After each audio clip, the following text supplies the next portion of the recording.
தூக்கம் வந்தாதான் கனவு வரும், கனவு வந்தா கனவுல அண்ணி வருவாங்க, அண்ணி வந்தாதான் மழை வரும், மழை வந்தாதான் உனக்கு மூடு வரும், பேக்ரவுண்ட்ல பின்னாடியே பாட்டு வரும், பாட்டு வந்தா அதுக்கு ஆடுவீங்க பாடுவீங்க துரத்தி பிடிச்சு விளையாடுவீங்க. அதான் கேட்டேன்.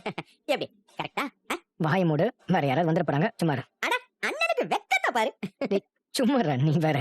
ஏன்னா அண்ணி மேல இவ்வளவு ஆசை வச்சிருக்கவன் அவங்கள பத்தி பேசினாலே இப்படி வெக்கப்படுறவன் பேசாம அவங்க கிட்ட உன் லவ்வ சொல்லி தொலைய வேண்டியதானே? சொல்லதான போறேன். வாரே வா, சூப்பர். நீ மழைய வர வைக்கும் போதே நினைச்சேன் காதல் முத்தேறுச்சு. இதுக்கு மேல காற்றாட்டு வெள்ள மாதிரி உன் மனசுல இருக்க காதல் கொட்டாம இருக்க முடியாதே. ஆமா, உன் மனசுல இருக்கிறத எப்ப கொட்ட போற? கொட்டணும்டா, ஆனா அதுக்கு கொஞ்சம் ரெடி ஆகணும். ரெடி ஆகணுமா? ஆனா தமிழ்ல இங்கிலீஷ்லயும் மூணே வார்த்தை தானே. ஐ லவ் யூ, நான் உன்னை காதலிக்கிறேன். இத சொல்றதுக்கு 3 செகண்ட் போதாது. இதுல ரெடி ஆகுறதுக்கு என்ன இருக்கு? கரெக்ட் தான்.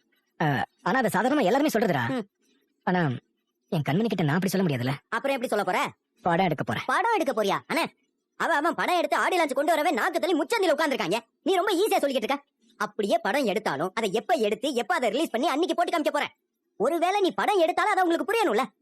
புரியலன்னா என்ன பண்ணுவ? அது எப்படா புரியாம போகும்? அது எப்படி நீ அவ்வளவு உறுதியா சொல்ற?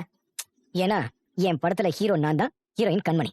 எப்படி ஒண்ணும் விளங்கலன்னு விட்டா உன் படத்துல எனக்கு ஒரு கேரக்டர் கொடுத்து என்னைய வச்சு செய்வ போல இருக்கேன். அதுக்கும் வாய்ப்பு இருக்குடா. ரெடியா? இங்க பாருங்க, இதுக்கு மேல பாடி தாங்காது. உன் பிளான் என்னன்றதை தயவு செஞ்சு உடைச்சு சொல்லு ராஜா.